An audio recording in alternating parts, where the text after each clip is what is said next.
This brings us to brainwashing techniques. Okay, so I get that the title of this part sounds exaggerated, but it's not. And I looked it up a lot, both unrelated to Larry's because cults are just an interesting phenomenon to me, and specifically to see whether what I felt like I was seeing really did align with brainwashing techniques. And it does.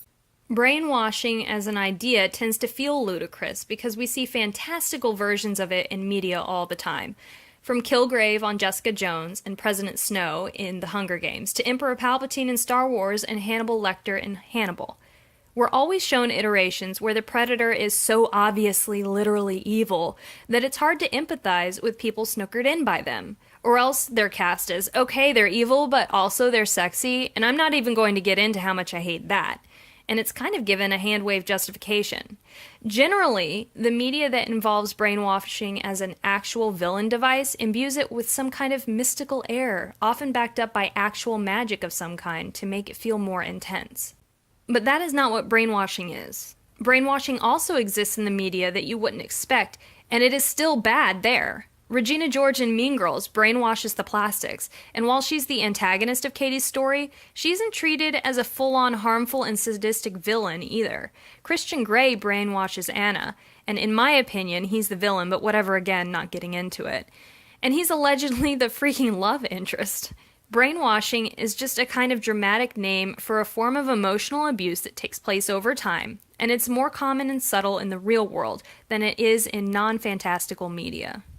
The most basic explanation I can give for what brainwashing is, or rather how this specific tactic of emotional abuse works, is that it reduces a person's individuality to a single, shared, desired, controllable trait that they put more importance on than independent thought. It isn't necessarily accompanied by physical abuse. It's not in many cases, actually. But that does not mean that it's done accidentally. I have to underscore that. While the predators in a brainwashing relationship may not be physically abusive and may genuinely think that they are morally right or ethically right, they are not right, and they are abusive, and the behavioral modifications they are making on their prey are not accidental. The person being brainwashed has no idea they're being brainwashed, but on some level, even if they refuse to name it, the predator absolutely knows that they are conditioning their prey. Like any other system of abuse, brainwashing occurs in a predictable cycle. In physical domestic abuse, for example, the cycle is pretty well known, at least on Tumblr as far as I've seen, and is an understood system, even though it is still extremely hard to see when you're part of it. This is like that. The cycle and process of brainwashing annotated to Larry culture. Assault on identity. See above with regard to the labeling of a group as Larry's versus the other, versus antis, versus the powers that be, versus management. It also entails a constant assault of falsely enlightening questions with a lot of aggression that force the prey to constantly reiterate that they're one of the group. Because if they aren't, they become that hated other. If you aren't a Larry, you're a homophobe. You aren't a homophobe, are you? Are you a self-hating gay? Are you a self-hating queer? Why don't you like Rainbow Direction? Why would that make you uncomfortable unless you're a homophobe? Why don't you want Harry and Louis to be happy? Why don't you like One Direction? Why are you so stupid that you believe the words they're saying are actually the words they're saying? The establishment of guilt. One of the important brainwashing techniques here is to make the person feel responsible for their faults and the things that go wrong in their life. If they make a mistake, do something poorly, or if things do not go according to plan, it's their responsibility and so they feel guilty. Only in the Larry's case, it's not things that go wrong in their lives, it's things that go wrong, or rather, wrong from the predator's perspectives in One Direction's lives. If the Larrys were just more effusive about whatever the thing of the month is, then they could break their contract. If the Larrys don't prove that the baby is fake, Louis will be stuck being a father. If the Larrys if they stop believing, then Harry and Louis won't be freed from their evil contracts. Facts don't matter here. This is about emotional response. If you use the above step to convince someone that they have to perform a certain personality or trait or behavior to be on the side of the right, then you can convince them that any actions, even unexpressed, to the contrary, will have negative consequences. People should not end up having to send blogs confessionals that they're starting to doubt Larry. It's a fucking ship. Nothing bad will happen to you if you don't ship it. I know that saying that straight out doesn't counteract emotional abuse, but like, it should not have ever gotten to that point. Anyway, the self-betrayal. Essentially, the denunciation of relationships outside of Larry's. I mean, you can't be friends with antis. You can't reblog from antis. You can't read media by any celebrity news outlet other than the ones currently either pandering to or staffed by Larry's, which is a whole other kettle of fish. Celeb Mix and Gossip Candy are fucking part of the group. Their articles in Larry point of view are not outside corroboration. They're part of the brainwashing scam because they're being written by the same people then using them as outside proof. It's about as outside proof as someone on Fox News supporting the Republican Party. Breaking point. This is a kind of diverging point between brainwashing and mind control. I'll talk about this one later. Leniency and opportunity. Now you're starting to get noticed by the inner circle. Maybe Lapalosa and Digging in Fluff and Bromance Schmomance and Lesbians Love Louie and Freddie is My Queen and whoever are answering your ass with less snark and condescension now. Or one of them even followed you back. One of your posts noticing that Freddie's cries sound turned on almost gets reblogged by a big Larry blogger. Maybe someone sends you a rare Larry photo that used to be everywhere back in 2011, but you weren't a fan then and you don't know. You've put your eggs in the right basket. These are good people. They know you. They must be right. You're getting some power now too, aren't you? You just want to be closer friends. The compulsion to confess. It's not just outside blogs that get help. I'm doubting Larry, or I'm an ex-larrie messages. It's the sheer freaking number sometimes of messages that Larry blogs get on days when, I don't know, Harry and Louie live their separate lives as adult men who happen to be co-workers in ways that don't align with the narrative. Narrative. If you are in a genuine and healthy relationship with someone, they do not have to give you absolution for normal human emotions like doubt. Especially if it's doubt in an arbitrary thing. And again, fandom is amazing. It is a great thing to incorporate into your sense of self. But specifics of fandom are arbitrary. You don't have to ship Harry/Louie. It's okay if you don't. It's smart if you don't.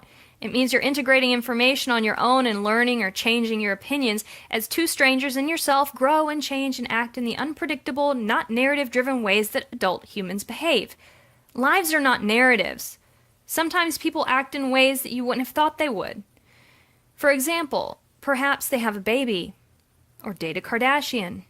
Those will change your view of that person because they're pretty extreme in public and big things to do. They should change your opinion, not negatively or positively, just like, okay, I have to integrate this into how I thought about this person. You do not need to get absolution for being capable of outside thought.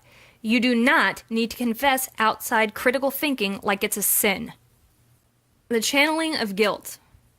Prey reported that instead of just feeling guilt for their past actions, they began to feel guilt for who they were and for the set of beliefs that they had in the past. They realized that their point of view was different from that of their predators, and the more they accepted their predators' way of thinking, the more they felt guilty for who they were.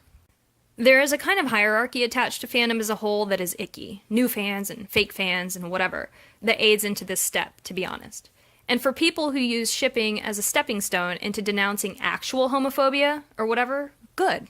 That is genuinely good. But shipping a /ship is not a cure for homophobic thinking, especially in the case and behaviors of Larry's. The number of queer One Direction fans who have expressed discomfort with their language and behaviors and been mocked or derided, bad queers, or calling non-shippers het even if they're literally not heterosexual, should be, and in my opinion is, strong evidence that Larry's as a belief system do not give a fuck about queer rights.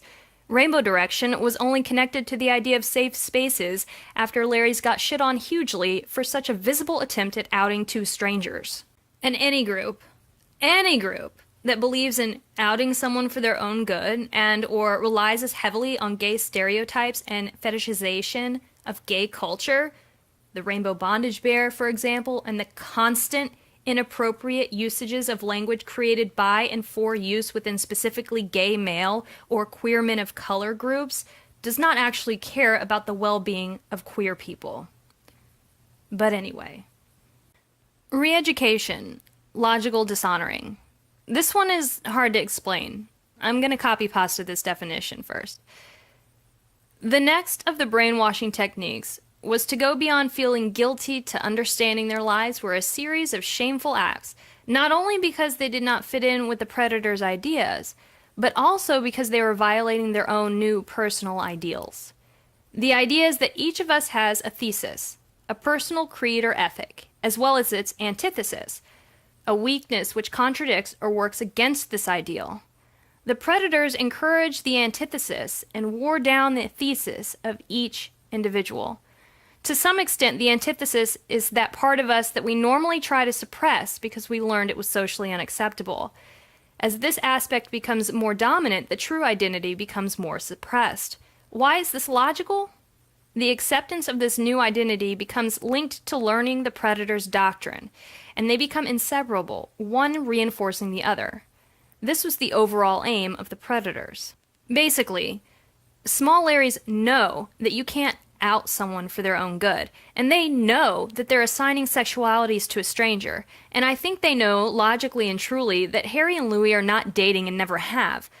But all of the above steps have twisted and convinced them that acknowledging those truths, or even addressing them as questions, would mean being an anti, would mean being a homophobe, would mean being a fake fan, or somehow doing harm to Harry and Louis and their friends and/or friends. If your thesis, as it were, is that you love Harry and Louis and you want them to be happy, and you also are not a homophobe, then acting against what you've been told would mean that you don't want their happiness, you don't want them freed from the other, and you dislike them because of their unproven, denied, etc. sexualities. Even if a rational part of you knows that the antithesis, harassing their families, whatever, does not fit into your personal canon of ethics, doing the opposite of that ethic becomes necessary if you want to live out the thesis. Progress and harmony. Basically a repetition of leniency. You start to be accepted more and more, your posts get more traction, the more stridently you seem to believe and adhere, the more people seem to like you. Everyone wants to be liked. That's not a bad thing. That's a human thing. It's also a thing that abusers will and do routinely use to their advantage. Final confession. Some kind of rite of passage, usually. If you knew what we knew, you would know that Larry is real, is the promise. And this is a small token that someday you might know what they know. You won't, because they don't know anything. There is nothing to know. As At This Day in 1D History put it, paraphrasing, the big moment is always coming next year, next year, next year. Surviving on tokens of someday salvation is what cults are literally based around. You never ascend to the highest plane. You never climb to the 10th rung.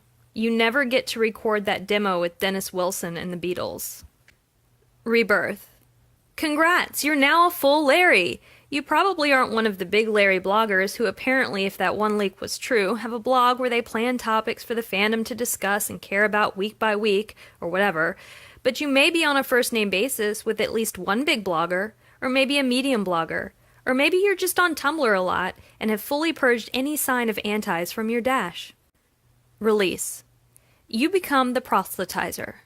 I showed my friend a Larry video and now they believe. Or you go write pro-Larry articles for the Daily Dot or BuzzFeed, or in other ways seek to transform, enlighten, convert, or on the flip side, demonize and shun the other.